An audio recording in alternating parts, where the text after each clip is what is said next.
city and in the territory on west, there's just one way to handle the killers and the spoilers, and that's with a U.S. Marshal and the smell of Gunsmoke.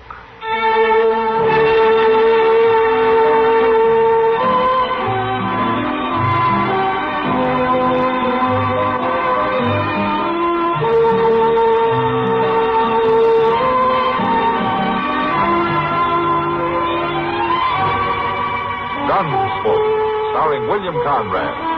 The story of the violence that moved west with young America. And the story of a man who moved with it. I'm that man. Matt Dillon, United States Marshal. The first man they look for and the last they want to meet. It's a chancy job, and it makes a man watchful. And a little lonely.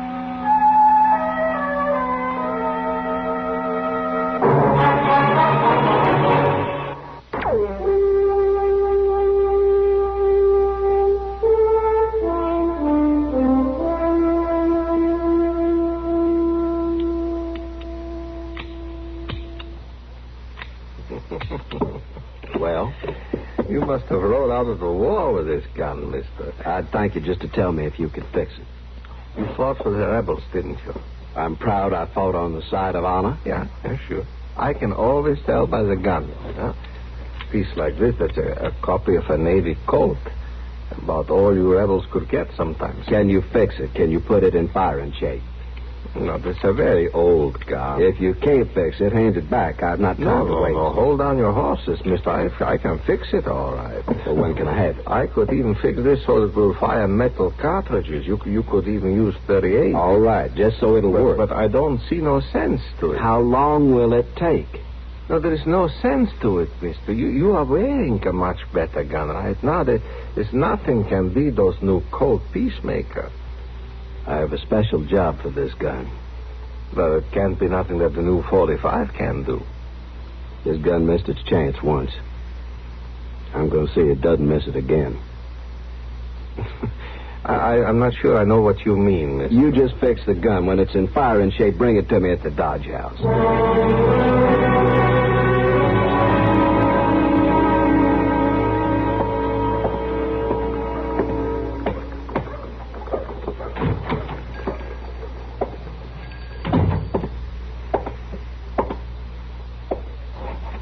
Storekeeper? Storekeeper? Just a minute, mister. I'm not accustomed to being kept waiting. I said just a minute. See how you can keep your business going if you're not here to wait on customs. Well, now, no use getting riled, mister. I've got a lot of things to do back there in the storeroom. Folks in Dodge know I'm here. They know I'll wait on them as soon as I can. Poor way to run a business. You want something, or you just come in here to talk? I want a coffin. Oh, well, I'm sorry about that, mister. I don't require sympathy, just a coffin. Well, all right. How much do you want to pay? I don't care how much I pay. I want the right one. Well, I don't carry many fine caskets, mister. Not much call for 'em out here. I want a box like the North used during the war between the states. An army coffin? I ain't never carried nothing that cheap in my whole store. Have one made up then. Well, I might be able to do that. I want one just like the one they buried the Yankees in. Oh, is this going to be a military funeral? Not exactly. I mean, was the deceased a soldier? He was a soldier once. He should have died a soldier. Well, now, it don't make much difference what kind of coffin a man's buried in. And now, what I got back He here... won't rate anything better than a Yankee coffin or a Yankee death.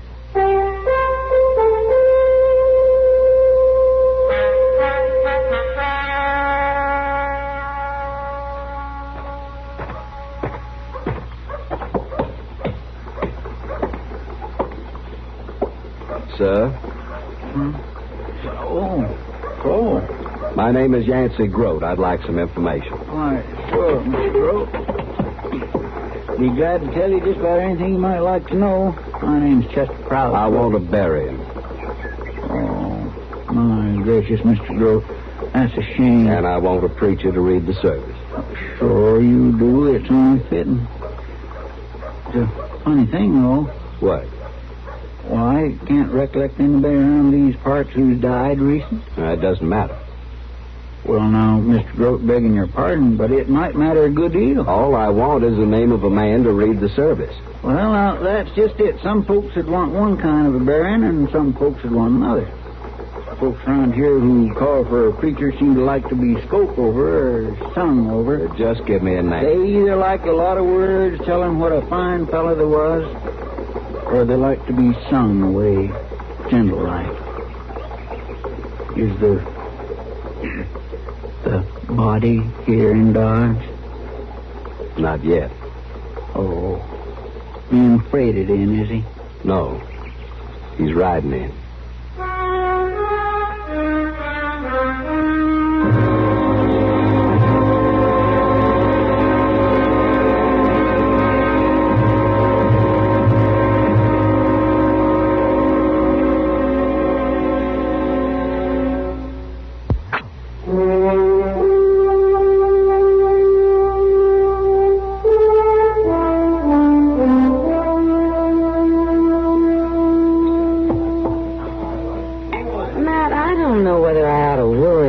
You or not.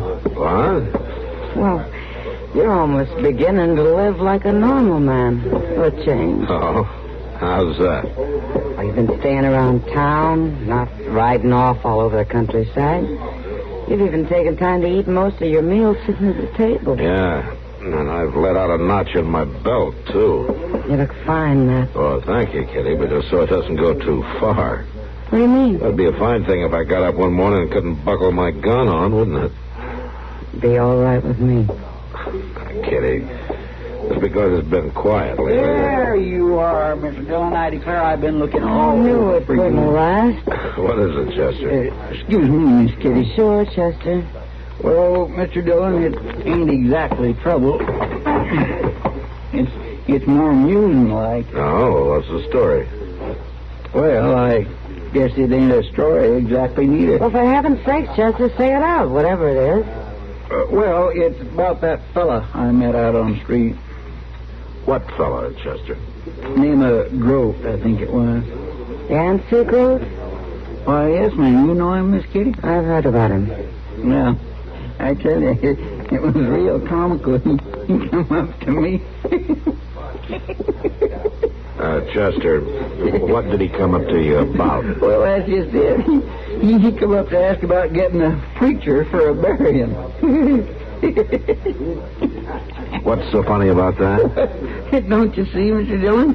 He's getting pretty far ahead of himself. He wanted this preacher to bury a man who ain't even dead yet. He ain't even in town. Well, is he sick? No, sir, he ain't sick. He's riding into Dodge as fine as can be. This Groat says he knows he'll be needing a preacher when he gets here. Now, don't that beat all? Matt. Yeah, what is it? It may not be so funny. You mean you know something about this? I've been hearing strange things about Yancey Groat. Oh, what kind of things?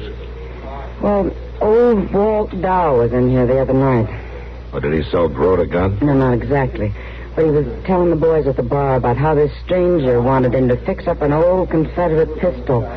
The man wanted to use it to even an old score. And the man was Groat, huh? That's right. And then today, Jonas came in with a strange tale about him, too. It seems he was pricing coffins. Yeah. Chester, you know where I can find him? Well, he's over at the Dodge House, Mr. Dillon. He told me to have the preacher come there. Well, I think maybe I'd better get over there first.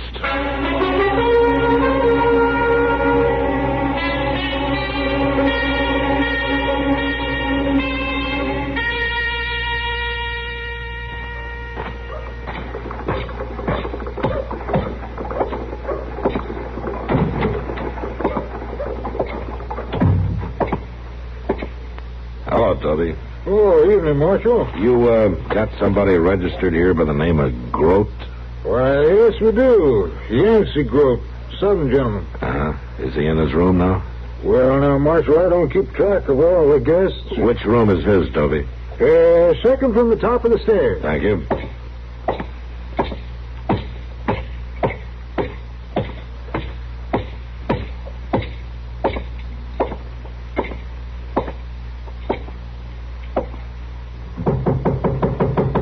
Groat, are you in there? Who is it? It's Matt Dillon, U.S. Marshal. Open up. Come in, Marshal. Come in. Thank you.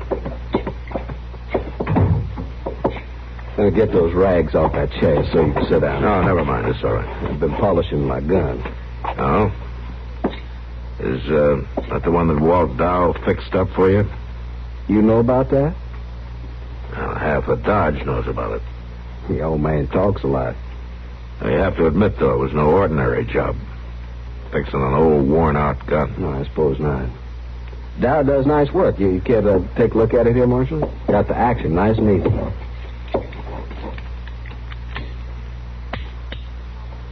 Yeah, it works fine. Dow seemed to feel that you had a special plan for this gun. Oh, I do, Marshal, I do. Maybe you better tell me about it, huh? Why, I'm going to use it to kill a man. Oh? Who is he? I don't think you know him, Marshal. Not that it make any difference. He isn't here yet. What's his name? His name's Tom Haskett. He'll be here in a few days. He's coming with a herd of cattle. And I'll be waiting. I've been waiting for too many years already. You listen to me, Groat. No, Marshal, you listen to me. There's nothing you can say to stop me. There's nothing you can do that'll save Haskett's life. I saved it once myself. And it was the biggest mistake I ever made. You're sure trying to make a bigger one. I know you're doing your duty as a lawman, but I'm here to do my duty, too. And I'm going to finish something I should have finished at Manassas. Most folks are doing their best to forget about the war, Groat. I had him there lying wounded at my feet. A Yankee soldier. I had this gun in my hand. I should have finished him. I should have finished him right there. It's no crime to let a man live. 2 years later, he was with Sherman in Georgia. Tom Haskett led his men to burning my home. My wife was killed trying to escape. I should have finished him. And I will. I can't blame you for your feelings, Groat, but killing isn't going to bring anything back. Your wife will still be dead, and you'll have a murder on your hands. This won't be murder, Marshal. Merely delayed justice. The court won't see it that way. There's no law in the land can stop me. I've been trailing Tom Haskett for years, and now I found him. And I'm going to kill him. Groat, maybe you can't help it if the bitterness in your brain is eating away the reason, but let me tell you something.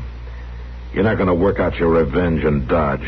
As soon as I hear that cattle drive is near town, I'm going to lock you up, and I'm going to keep you locked up till Haskett's safely out of town. You can't stop me, Marshal. I hope I won't have to, Groat.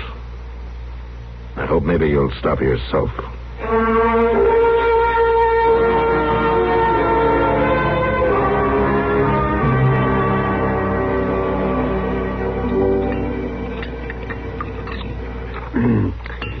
You know, Matt, it isn't the grudge that's causing the trouble. Oh, what do you mean, Doc? Well, lots of folks carry grudges. And some of them never get rid of them as long as they live. Well, Yancey Groat's sure never going to get rid of his. I know. And if you just stop and think, about half of this whole country is carrying a grudge, it'll never get over either about the war. Yeah, I guess you're right, Doc. Mm-hmm. The trouble comes when folks can't control themselves about whatever's eating at them. When they're so riled up, they have to hurt or shoot or kill to get it out of their system. Yeah, like Groat. Now, I'll tell you something else, man. You may be able to lock him up or chase him out of town and keep him from doing any killing this time, but it won't stop him in the long run. He's the kind that won't let himself be stopped. Ever. Maybe so, Doc, but I sure got to try. Of course you do. Yeah. And here comes Chester. Looking hungry. Well, he hasn't eaten for at least an hour and a half. Of course he's hungry. Hello, Mr. Dillon. Doc. Chester, come on, sit down. Have your dinner, Bart. Thank you. I could sure use something, and that's a fact. It's a wonder to me you had the strength to get here, Chester. It must be at least 5 minutes after noon already. Well, I would have been here soon. You can count on that, but I was held up at the corner by Mr. Dobie. Oh, what's on his mind? It's about that Groat fellow, Mr. Dillon. I swear he just about makes as little sense as anybody I ever run into. What's he done now?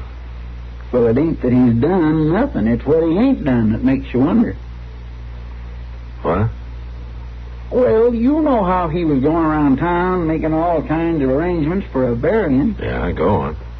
Well, sir, he's left town. Left town? Are you sure? Mr. Doby says he packed out early this morning, cleaned out his room, and rode off. Well, does Doby know where he went? No, we don't, Mr. Dillon. Moss Grimmick does. Oh, come on, Chester, get it out. Well, Moss Grimmick saddled his horse for him, and Groat was asking which way the cattle drive would be coming from. Yeah, what do you have, Chester? Bring him something to eat in a hurry. Well, no, I ain't in no special rush. Yes, you are, Chester. Meet me at the stable in 5 minutes. We're going to be riding south.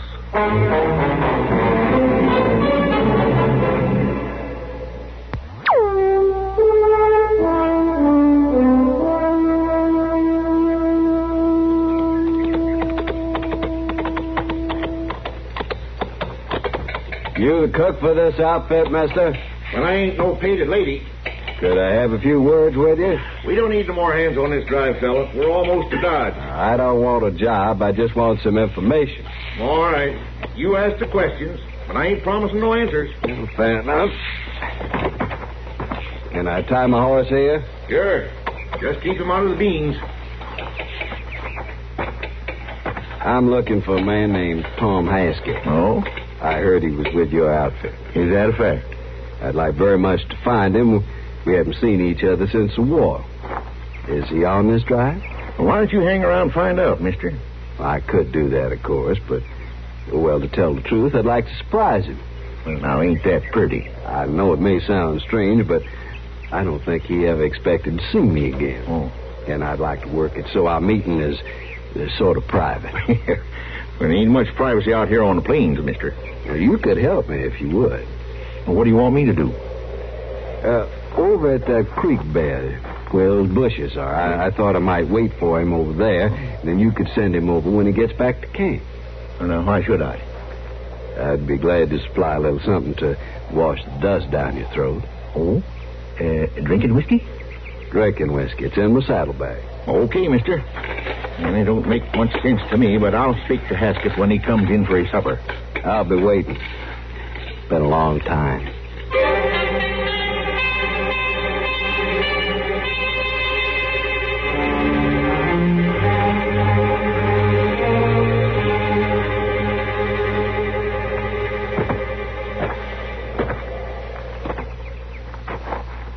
Somebody want to see me?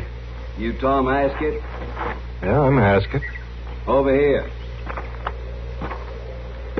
What's on your mind, mister? Cook said you wanted to see me. I thought you'd remember me. I know you? You ought to. Maybe I can jog your memory. You remember Manassas? Second Bull Run? You bet I do. Was you there, too? I was there. Sound like a Reb. I was a Confederate cavalryman. Hey, hold on a minute. You remember a stream bed just about like this, and you lying there wounded, firing as we advanced? And my gun jammed, and you could have picked me off easy, but you didn't? You're Groat. That's right, Haskett. Yancey Groat. Well, I'll be dogged. Didn't figure on seeing me again, did you? No, for a fact I didn't, but I'm right glad to meet with you. I'm proud of the chance to shake your hand. That's not why I came here. You want me to do something for you? Need money or a job? Be proud to do anything I can. That won't be necessary. Well, then... I'm going to kill you, Haskett. Are you sure? Mr. Doby says he packed out early this morning, cleaned out his room, and rode off. Again. You must be crazy. Maybe. Maybe a man goes crazy thinking about his house burning down, his wife dying, and the man who did it. Oh, sure. Sure, it's a terrible thing. What's it got to do with me? You can stand there with the memory of that fire showing in your eyes and ask me a question like that. Well, now, listen a minute. You and your men on that march with Sherman, burning, looting, harming innocent You women. mean down in Georgia? I mean just outside Atlanta. Well, now, listen to me, Groat. Now, I was never in Georgia in my life. Not before the war, not during, not after. That's not what your sergeant said, Haskett. My sergeant? He identified you all right. Lieutenant Tom Haskett, he said. That's you, ain't it? Well, sure, that's me, but I'm not the one you're after. Listen, man, I can prove it. I was in prison. Burning a man's house, killing his wife. After his life had been saved. Look, shooting's too good for you, Hank. Groat, you got to give me a chance. I gave you one with the same gun in my hand. For the sake of heaven, Groat. No.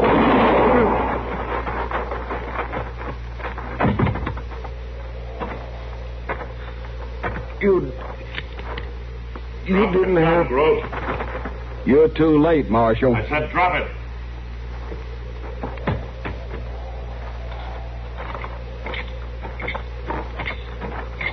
Pick it up, Chester. Yes, sir.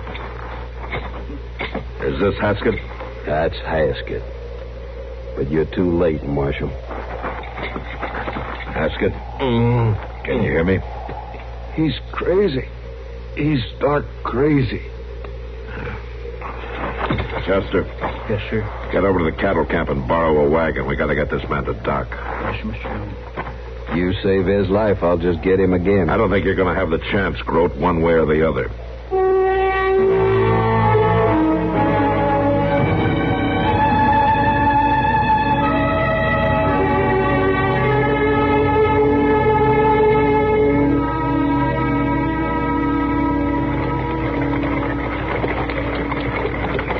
Hold up, Chester. There's Doc across the street. Yes, sir. Hey, Doc. Hey, Doc. Come over here, will you? Oh, yes, sure, Mac. Nobody can help him. You just sit quiet, Groat. What is it, Mac? Doc, we got a badly wounded man in the wagon. Thought you ought to take a look at him before we moved him up to your office.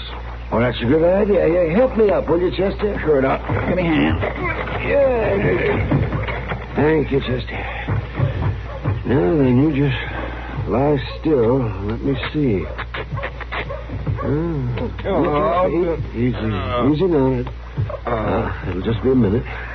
What do you think, Doc? He's not good, man. Not good. Doc. We'll do what we can now, but just easy now. You're Doc Adams. That's my name. Don't you remember me? No, but it doesn't matter. Now, don't you worry about It it. does matter. Look at me, Doc. I'm Tom Haskett. Now, don't try to talk. You see, you got to remember Libby Prison, Doc. You remember Libby Prison? Sure. I was there long enough, but you got to be quiet. Look at my right eye, scarred. Scar? Let me see. You tell him, Doc. Tell him I was there. Why, I believe you're right. You mean you do remember him, Doc? Well, yes, Matt, I believe I do. I might forget his face, but I can never forget that scar. I worked hard to save that eye. He was in Libby Prison with you? Yes, he was. Right up to the end of the war. And he couldn't have been with Sherman in Georgia. I just said we were in Libby, didn't I? Groat. Did you hear that? I made a mistake. You can just bet you did. You spend years of your life planning a killing and then end up shooting the wrong man. I saved his life once, Marshal. You'll cancel that score, Groat. What do you mean? He's dead. I didn't mean... You lived your whole life just planning this thing. Ever since the war. Now, there's just one thing about it. What's that, man? At least another part of the war is over. But like most wars, it ended too late.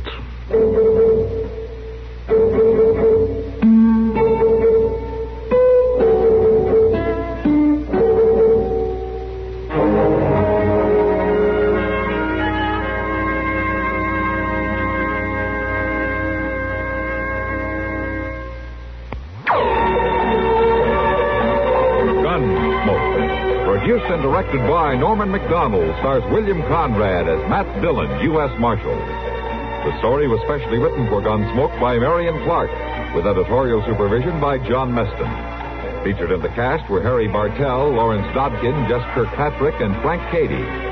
Parley Baer is Chester, Howard McNear is Doc, and Georgia Ellis is Kitty.